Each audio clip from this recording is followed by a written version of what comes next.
Welcome to my LGBT lesbian channel. The series Checkmate, Stripper and Dance for Me are voiced for you in full history.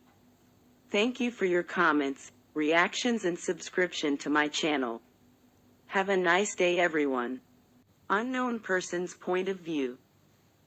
The smoke escaped the porcelain cup, releasing the coffee's delicious aroma. It was the only thing that could make someone awake this late at night. I brought the cup now to my lips, letting the dark and hot liquid come into contact with my tongue, while my laptop took care of turning on. I don't understand why we can't do this another time, the person asked in an irritated tone. You know that I don't have any time in the morning. I heard a heavy sigh from the person in front of me, in pure irritation because of the meeting time. Working on this was much more comfortable and safer during the night, when we didn't have the whole world working. Great, the person let out sharply. I rolled my eyes impatiently, watching the computer finally turn on. It didn't take long. Soon I took care of accessing the UBS website, the Swiss bank where the money taken from Collins Enterprise was deposited. I typed the account number, access codes, and waited patiently the loading of the main page. Everything in order? The person asked, staring at me.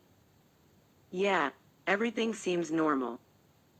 Then hurry up, transfer the damn money. The person grumbled, approaching me. I nodded quickly, and when I tried to carry out the transfer process, a new window opened on the screen.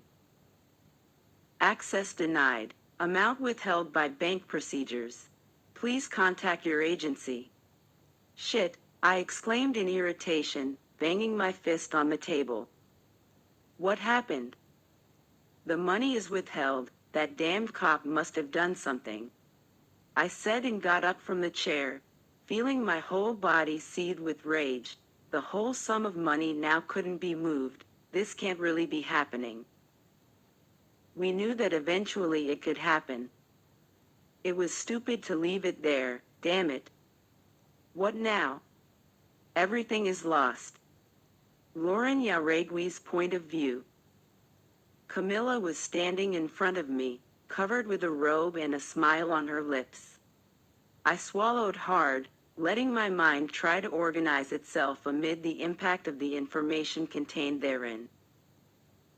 What happened? You have this look on your face, she asked as she approached, sitting next to me. Nothing, I just... Lauren.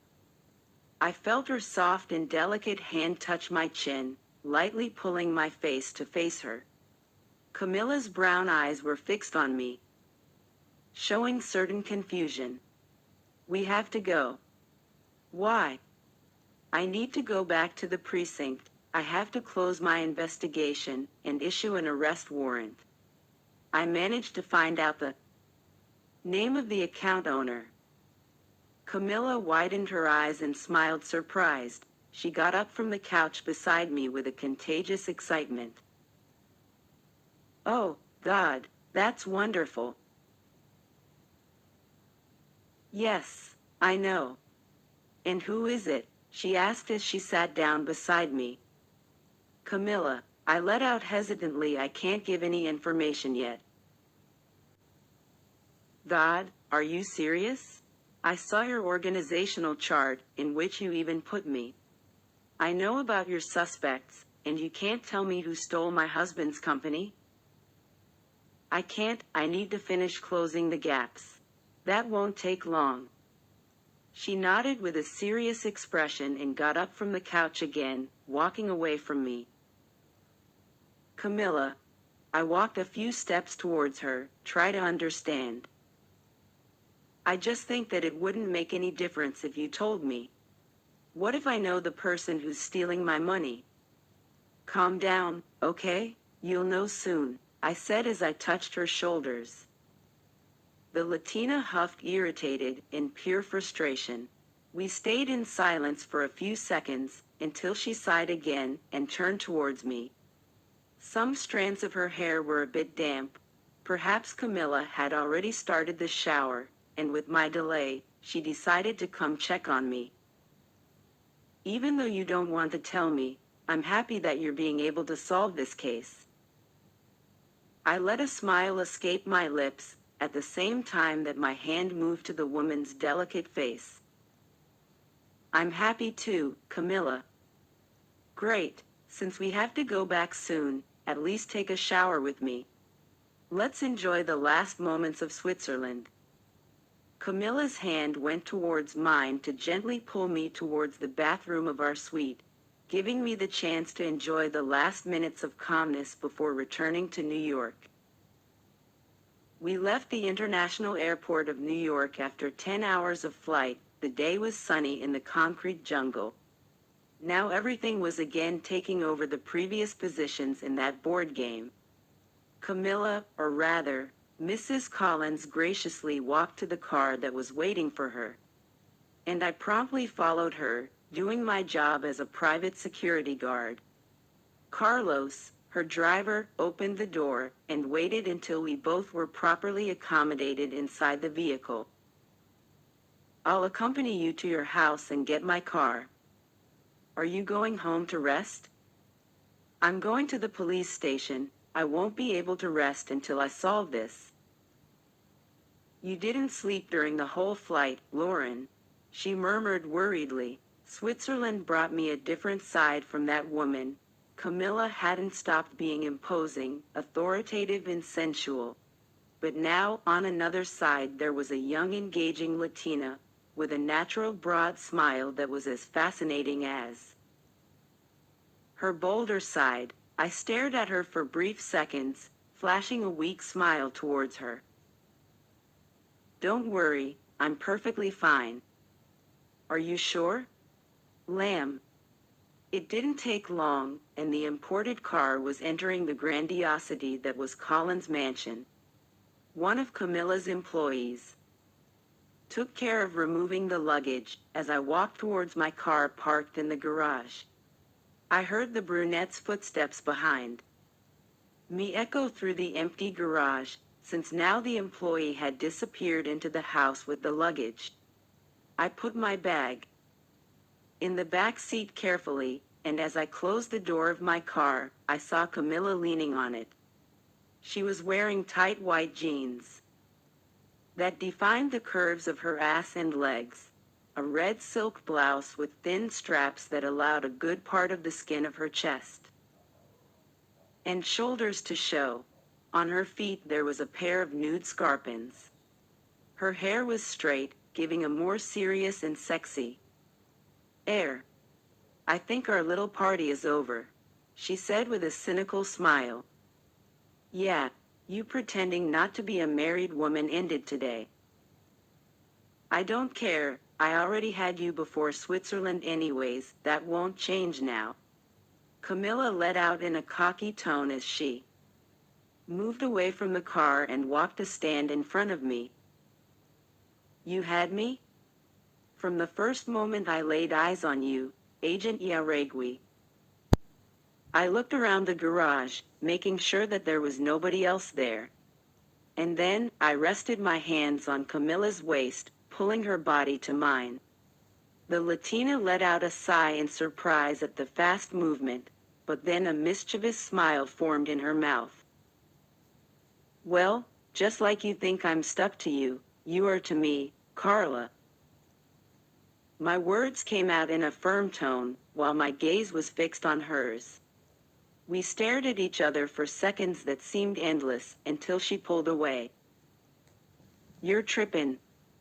Before she could get away completely, I held her arm, more precisely her fist, pulling her again closer to me.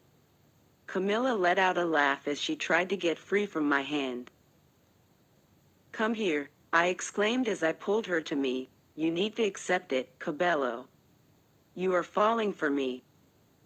The brunette slightly arched her head back, letting out a contagious laugh. You are completely crazy, Lauren. Me? You practically asked me to make love to you in St. Moritz. Camila tried at all costs to get free from my arms, which at every instant only pressed her more against me. I was drunk. You were in a much better state than me, and you made sweet love to me, remember? I rolled my eyes as she now laughed at me. I just did what you wanted. I'm good at that. You did what you wanted. I hated how she had the power to turn the tables and put me as a submissive to her actions and words. It was what you wanted too, I countered quickly. I hate you, she whispered as her eyes stared at my lips.